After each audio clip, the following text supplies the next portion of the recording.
Hello guys, in this video I will show you how to add URL rules on LastPass. So for that guys, first of all you will need to log into your account on lastpass.com and then get on the top right corner.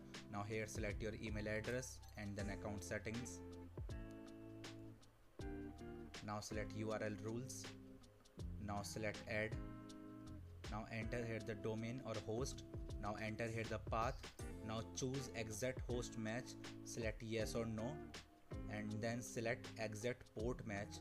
You need to select between yes or no, and after filling up all of these details you just need to select on this add button, and that's how you guys can successfully add a URL rule on LastPass.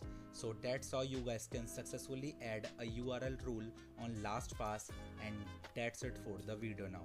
If you find this video helpful, then make sure to share this video with your family and friends, and also subscribe to our channel for more such content, and thanks for watching.